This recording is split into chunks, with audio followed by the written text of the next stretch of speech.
Weather portion of Ag Week now. I'm checking once again within the surface water monitor. It's an experimental monitor. Comes out of the University of Washington. You can find it on the internet. But this week's surface water monitor continues to indicate most of North Dakota soils are quite dry. When you get into the browns and the red shades, that's where you're talking about, within about the 10th percentile for moisture for this time of year. So it's getting to be really dry east central, southeast North Dakota. The white doesn't necessarily mean things are good because it's a little bit dry everywhere except up in the far northwest corner. Now, it's really hard to actually measure surface water. It's just not an easy thing to get at with any of the tools that we have.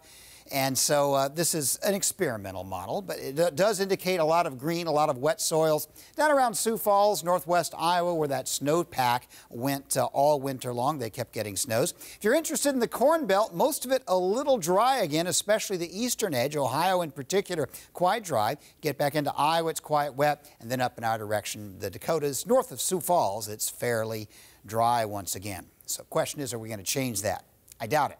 Now, we did get some rain around this weekend. Certainly, we're getting some showers. The jet stream pattern, here's that little low that's helping to provide the rain this weekend. But the main branch of the polar jet's gone pretty far north right now, and that allows for a lot of mild air to accumulate. So the jet stream this week will favor northern plains getting a lot of warm, dry weather. And once the weather's, I think it's going to be quite dry across this area all week long, basically. And as we head toward the end of the week, looks like a little dip in the jet suggests maybe a weekend rain system next weekend, but I'm not convinced.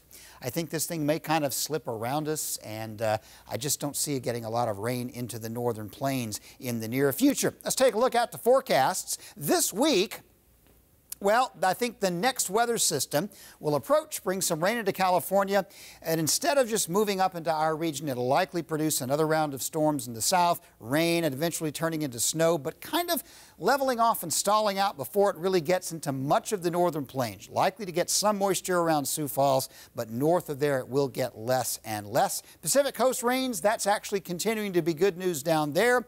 The southern plains will get some rain. The northeast mostly dry except far north New England. The dry weather in the Corn Belt and the northern plains except for maybe the area around Sioux Falls. Second week of the forecast, a little more iffy because of the time of year. It does look like some more rain for the southwest, not necessarily super heavy, but any rain in the desert is big rain. The east coast looks dry, and most of the middle part of the country for the last week of April, it looks like another very warm week. Rainfall looking fairly uncertain. And my basic gut feeling is that most of the northern plains probably will be dry for the most part the rest of the month.